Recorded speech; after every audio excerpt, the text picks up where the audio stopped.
ഇതാണ് പ്രയാഗ്രാജിലെ ഗംഗ യമുന സംഗമം. ഇല്ല, ആ അറ്റത്ത് കാണുന്ന അവിടെ നിന്നാണ് രണ്ടും കൂടി സംഗമിക്കുന്നത്. ഈ ഇവിടെ നിന്ന് നോക്കുമ്പോഴത്തേക്കും ലാസ്റ്റ് എൻഡ് ചെയ്യുന്നത് അവിടെ നിന്ന് ഗംഗയും യമുനയും സംഗമിച്ച് ഇങ്ങോട്ടേക്ക് വരുന്നത്. ഇവിടെ ഇപ്പോൾ പ്രയാഗ്രാജിൽ നമ്മൾ കുംഭമേള നടന്ന സ്ഥലമാണ്. ഇപ്പോൾ ഇവിടെ കംപ്ലീറ്റ് ബോട്ടുകളാണ് ഇവിടെ സൈഡിൽ കെട്ടിയിട്ടിരിക്കുന്നത്. എല്ലാവരും ഇവിടെ കൊണ്ടുവന്ന് ബോട്ടുകളും യാനങ്ങളൊക്കെ ഉണ്ട് പണ്ടത്തെ. അപ്പോൾ അതൊക്കെ ഇവിടെ ഇതാക്കിയിട്ടിരിക്കുകയാണ്. അപ്പോൾ ഇത് ഗംഗ യമുന സംഗമമായ സ്ഥലമാണ് പ്രയാഗ്രാജ് എന്ന് പറയും.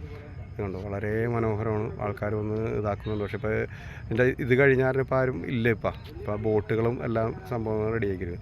ഇനി ഇവിടെ നിന്ന് ഈ കാണുന്ന ലൈറ്റ് കാണുന്നത് തുടങ്ങിയിട്ട് അക്ബറിൻ്റെ കൊട്ടാരമാണ്. അവിടെ നിന്ന് അങ്ങോട്ടേക്ക് അക്ബറിൻ്റെ കൊട്ടാരം വളരെ നീളത്തിൽ അങ്ങോട്ടേക്ക് കിടക്കുന്നുണ്ട്. അങ്ങോട്ടേക്ക് പ്രവേശനമുണ്ടോ ഇല്ലയോ എന്നുള്ള കാര്യം എനിക്കറിയില്ല. ഞാൻ അങ്ങോട്ടേക്ക് പോയിട്ടില്ല, നോക്കിയിട്ടില്ല. എന്തായാലും അക്ബറിൻ്റെ കൊട്ടാരം അവിടെയാണ്. അടിപൊളിയായിട്ട് അങ്ങനെ ഇതായിട്ട് പോകുന്നു. ഇതാണ്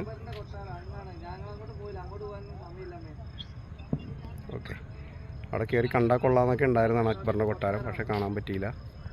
ഇപ്പോൾ സമയം ഇപ്പോൾ ഇത്രയായില്ലേ, അതുകൊണ്ട് സമയം 9 മണി 8 മണി 8:30 ആയെന്ന് തോന്നുന്നു. ശരി എന്നാൽ.